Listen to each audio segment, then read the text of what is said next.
Hello students, welcome back to my channel accounts learning point. आज के video में हम जर्नल का एक और प्रैक्टिकल क्वेश्चन करेंगे। ये क्वेश्चन मैंने डीके गोयल बुक से लिया है। क्वेश्चन नंबर है 11। इन दिस क्वेश्चन हमें जर्नल एंट्रीज करनी है और गुड्स परचेज की हैं। फर्स्ट जर्नल एंट्री जो कि जनवरी 6 की है।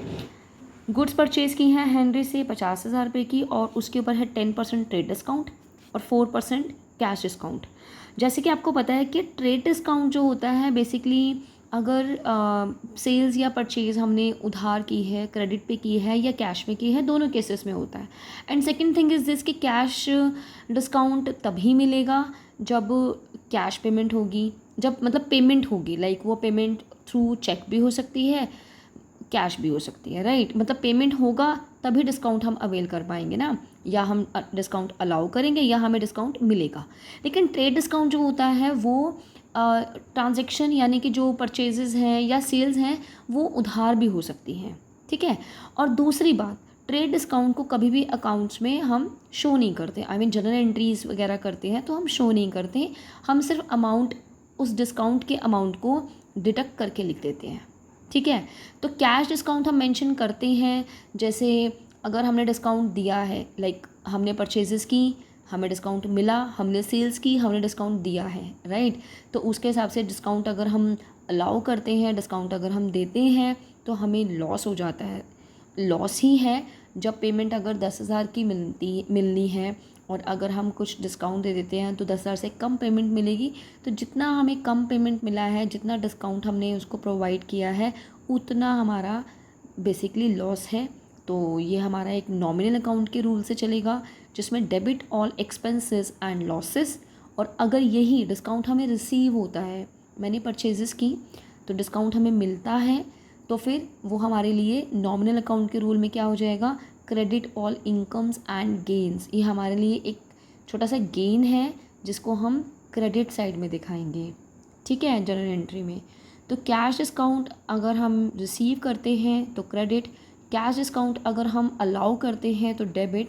तो यानी कि डिस्काउंट हमें, कैश डिस्काउंट हमें दिखाना है, शो करना है, बट ट्रेड डिस्काउंट हमें दिखाना ही नहीं है, उस अमाउंट को हमने डिडक्ट करके लिखना है, राइट। सो इस क्वेश्चन में इसी तरह के कुछ ट्रांजैक्शंस हैं। तो सो बी विथ मी, मैं अभी क्वेश्चन आपके सामने ही करूँगी। इसमें हम साथ के साथ डिस्कस करेंगे कि what is given in the transaction and how we have to make the. So in the first journal entry we have purchase goods from Hanry। Henry से 50,000 रुपये की गुड्स खरीदी हैं on 10% trade discount and 4% cash discount है। और payment जो हम कर रहे हैं वो 60% कर रहे हैं बाय चेक। यानी कि जितनी भी हमने गुड्स खरीदी हैं, 50,000 रुपये की हमने गुड्स खरीदी हैं, ट्रेड डिस्काउंट के बाद हमने जो उसको पेमेंट किया है वो पूरा पेमेंट नहीं किया है, सिर्फ 60% ऑफ अमाउंट। यानी कि जितना भी हमने अमाउंट देना था, उसका 60% अमाउंट हमने पे किया है, ठीक है। तो पहले इसकी जर्नल एंट्री देखते हैं। जर्नल एंट्री है परचेजेस अकाउंट डेबिट, हमने परचेजेस करी, डेबिट आ जाएगा to bank account. Bank account के सामने उतनी पेमेंट आए, वो अमाउंट आएगा जो हमने पेमेंट कर दिया है। डिस्काउंट रिसीव्ड अकाउंट, क्योंकि डिस्काउंट रिसीव्ड हमारे लिए इनकम है तो ऑन द क्रेडिट साइड रहेगा। ये तीनों हमारे क्रेडिट साइड के हैं। टू हैनरी, ठीक है, हैनरी में वो अमाउंट आएगा जो हमने पेमेंट किया ही नहीं है। देखो 50,000 रुपये की हमने गुड्स खरीदी हैं, उससे 10% उसके ऊपर है ट्रेड डिस्काउंट। तो 10% ट्रेड डिस्काउंट कितना आ जाएगा, 5,000। ये 5,000 हमने हमारी जर्नल एंट्री में शो नहीं करना, क्योंकि ये क्या है, ये ट्रेड डिस्काउंट है। ट्रेड डिस्काउंट कभी भी शो नहीं किया जाता है। तो 50,000 में से 5,000 ट्रेड डिस्काउंट माइनस करने के बाद बेसिकली हमने जो परचेजेस की हैं वो कितनी की है, 45,000। अब इस 45,000 ये हमने पेमेंट करना था, बट हमने उसको पेमेंट किया ही कितना है, 60%। हमने पूरा पेमेंट तो उसको किया ही नहीं है, ठीक है। तो 45,000 का अगर हम 60% निकालेंगे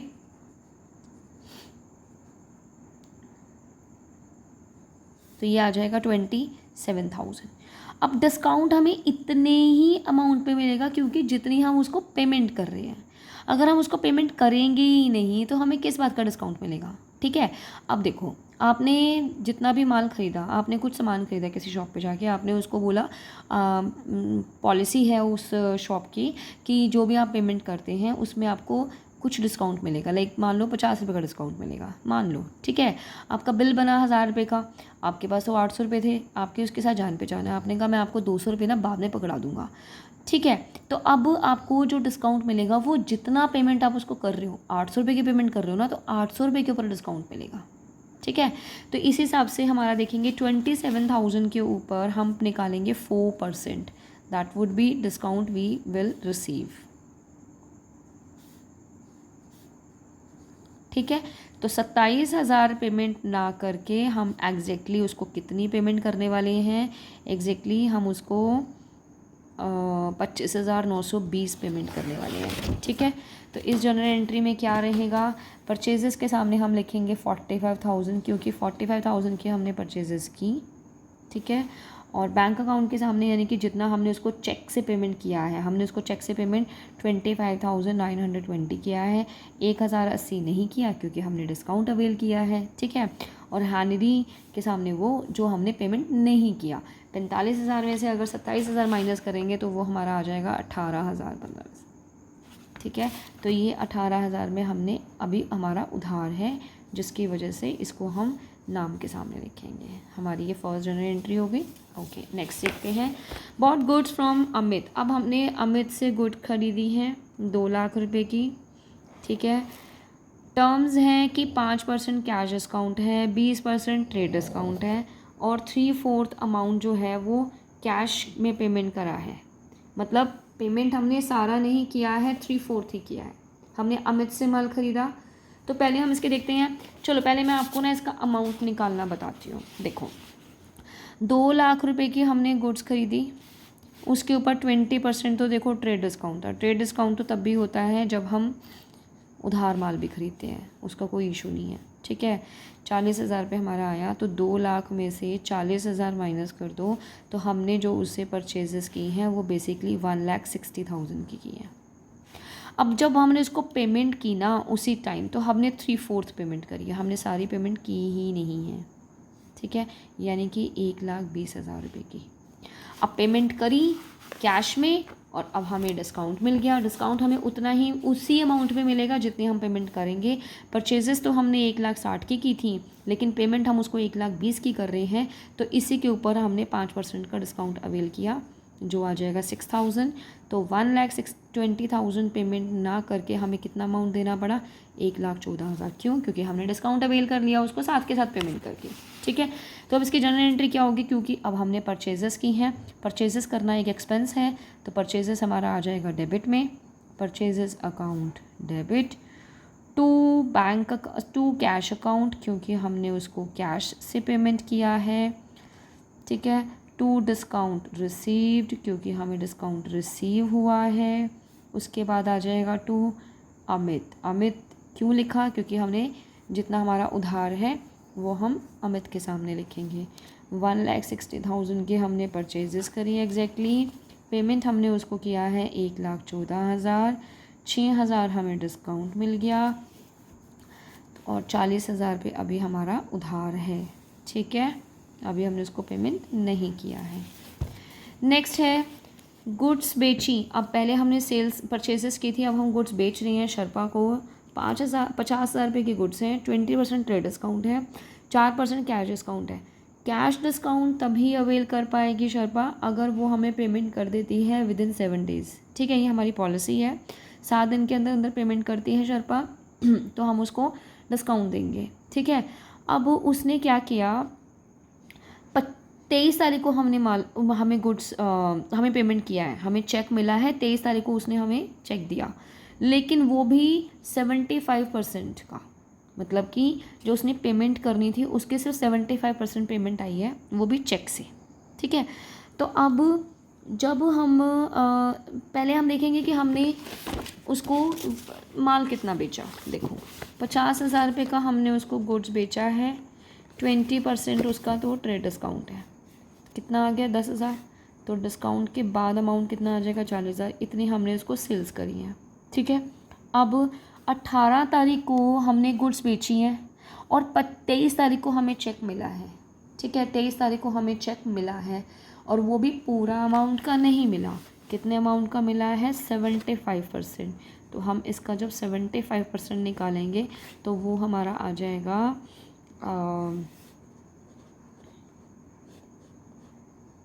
30,000। ठीक है, साफ़ ही लग रहा था वैसे। 30,000, अब 30,000 रुपये के ऊपर हम उसको डिस्काउंट दे रहे हैं 4% का। ठीक है, कितना आ जाएगा? 1,200 रुपये। ठीक है, तो आई होप समझ में आ रहा होगा कि मैंने यहाँ पर ये 1,200 रुपये कैसे निकाला। अब देखो, 18 तारीख को जनवरी 18 को तो हमने सिर्फ सेल्स किया, उस दिन तो कोई पेमेंट नहीं आई थी ना। तो शर्पा डेबिट टू सेल्स अकाउंट, क्योंकि जब हम सेल्स उधार करते हैं तो हम उसका नाम लिखते हैं अपने क्रेडिटर का। ठीक है, हमने शर्पा को सेल्स की है, पैसा वैसा कुछ नहीं आया उस दिन, 40,000 रुपये की हमने उसको सेल्स की है। हमने अपनी जर्नल एंट्री में दिखा दिया कि भाई 18 तारीख को हमने सेल्स करी हैं। अब जनवरी 23 को, अब हाँ जी एक चीज़ ध्यान रखना, उसने कहा था 7 दिन के अंदर अंदर, तो 18 तारीख से लेकर 23 तारीख के बीच में 7 दिन के विदिन 7 डेज़ पेमेंट आ रही है, इसी वजह से इसको डिस्काउंट मिला है। ठीक है, अब इसने हमें चेक दिया है तो हम लिखेंगे बैंक अकाउंट डेबिट। जैसे हमें कैश मिलता है तो हम कैश अकाउंट डेबिट लिखते हैं, चेक मिलता है तो बैंक अकाउंट डेबिट। ठीक है, उसके बाद हम यहाँ पर लिखेंगे डिस्काउंट अलाउ। हमने उसको डिस्काउंट अलाउ किया। जब हम परचेजेस कर रहे थे तब हम डिस्काउंट रिसीव कर रहे थे, हमारे लिए वो फ़ायदा था, हमने क्रेडिट साइड में लिखा था। अब डिस्काउंट अलाउ कर रहे हैं, डेबिट साइड में लिखेंगे। ठीक है, और 2 आ जाएगा शर्पा। अब देखो, सेल्स तो हमने 18 को करी थी, लेकिन शर्पा ने हमें 23 तारीख को चेक दिया है। चेक उसने कितना दिया था? 30,000, मतलब 75% पेमेंट कर रही थी वो, 30,000 रुपये हमें पेमेंट कर रही थी, जिसमें उसको 1,200 रुपये का तो मिल गया डिस्काउंट। तो अब हमें वो पेमेंट कितनी करेगी? 30,000 में से अगर हम 1,200 माइनस करेंगे तो ये हमारा आ जाएगा 28,800। ठीक है, तो ये हमारी जो एंट्री होगी वो कौन सी डेट पे होगी? 23 को। 18 तारीख को तो सिर्फ हमने सेल्स की हैं, कुछ पेमेंट हमें नहीं दिया था उसने। ठीक है, अब हमारे पास एक लास्ट एंट्री बची है, लास्ट ट्रांजैक्शन है, सॉरी। लास्ट ट्रांजैक्शन में क्या है? हम गुड्स बेच रहे हैं गरिमा को 1,00,000 रुपये की, और 20% ट्रेड डिस्काउंट दे रहे हैं, 5% कैश डिस्काउंट दे रही हैं, लेकिन डिस्काउंट तभी मिलेगा जब वो पेमेंट 15 दिन के अंदर करेगी। ठीक है, अब उसने 1/4 पेमेंट किया तो, लेकिन 5 फरवरी को, यानी कि 25 तारीख को तो हमने सिर्फ सेल्स करी है। तो पहले मैं जनवरी 25 में हम लिख देंगे गरिमा को सेल्स करी है। गरिमा हमारी क्रेडिटर है, सॉरी गरिमा हमारी डेटर है। क्रेडिटर तो वो होता है जिनको हमने पेमेंट करनी होती है। आई थिंक मैंने यहाँ पर शर्पा के लिए भी क्रेडिट बोल दिया था, वो हमारा डेटर है। डेटर हमारी असेट होती है। ठीक है, गरिमा हमारी डेटर है, उसको हमने सेल्स किया है, सेल्स अकाउंट। ठीक है, Garima debit to sales account, जो कितना आ जाएगा? 1,00,000 का 20% निकालेंगे तो फिर ट्रेड डिस्काउंट का 20,000, यानी कि 80,000 की हमने उसको सेल्स करी है। ठीक है, क्योंकि जैसे हमें आपको पता है कि ट्रेड डिस्काउंट हमने दिखाना नहीं है तो हमने अमाउंट माइनस करके लिख दिया। अब वो हमें फरवरी 5 को पेमेंट कर रही है, पेमेंट करती है वो भी चेक से पेमेंट कर रही है फरवरी 5 को, और 15 दिन के अंदर अगर पेमेंट मिलता है तभी डिस्काउंट है। 25 जनवरी से लेकर 5 तारीख फरवरी तक, जनवरी के 6 दिन लास्ट के। ठीक है, तो यानी कि विदिन 15 डेज हमें पेमेंट मिल रहा है। ठीक है, तो अब पहले हम इसका अमाउंट कैलकुलेट कर लेते हैं। 80,000 उसने हमें देने हैं, लेकिन वो उसने 1/4 पेमेंट किया है, तो 80,000 का 1/4 कितना आया? 20,000। 20,000 के ऊपर उसको हमने डिस्काउंट दिया है 5% का, क्योंकि उसने 15 दिन के अंदर अंदर पेमेंट कर दी, यानी कि 1,000 रुपये। ठीक है, तो यहाँ पर हम लिखेंगे बैंक अकाउंट डेबिट। बैंक क्यों लिख रही हैं? क्योंकि चेक मिला है। डिस्काउंट अलाउ कर रहे हैं हम, क्योंकि हम अलाउ कर रहे हैं, तो ये हमारे लिए एक लॉस है, तो हम डेबिट में लिखेंगे टू गरिमा, यानी कि गरिमा से हमें चेक मिला कितने रुपए का? 19,000 रुपये का चेक मिला। 1,000 रुपये हमने उसको डिस्काउंट दे दिया, और 20,000 रुपये की 80 में से 20 की पेमेंट उसके पास से हमारे पास आ गई। ठीक है, अब लास्ट है हमारे पास इसी ट्रांजेक्शन के अंदर कि अब 80,000 में से 20,000 की तो बात ख़त्म हो गई, कितना बचा? अभी 60,000 रह रहा है ना, तो इस 60,000 में से वो 60% पेमेंट कर रही है अभी, रिमाइंडर बचे हुए के 60%। कब? 15 फरवरी को कैश में, लेकिन 15 फरवरी तक, 15 फरवरी तक जो 15 दिन का टाइम था ना ये वाला, ये निकल गया, यानी कि अब उसकी पेमेंट तो आएगी, उसको डिस्काउंट नहीं मिलेगा। ठीक है, क्योंकि हमारी पॉलिसी थी कि विदिन 15 डेज़ अगर पेमेंट करती है तभी डिस्काउंट ले पाएगी। अब उसने पेमेंट जो किया है, एक पेमेंट तो 5 फरवरी को करी, 15 दिन के अंदर थी, डिस्काउंट उसको 1000 का मिल गया। अब यहाँ पर क्योंकि वो 15 फरवरी को कर रही है, 15 दिन का टाइम ख़त्म हो गया, तो अब वो जो हमारा अमाउंट है 36,000 रुपये पेमेंट कर रही है। तो 60,000 में से भी अभी कितना अमाउंट की पेमेंट कर रही है, 36,000, बट इसको कोई डिस्काउंट नहीं मिलेगा। हम डेट डालेंगे February 15, कैश अकाउंट डेबिट लिखेंगे।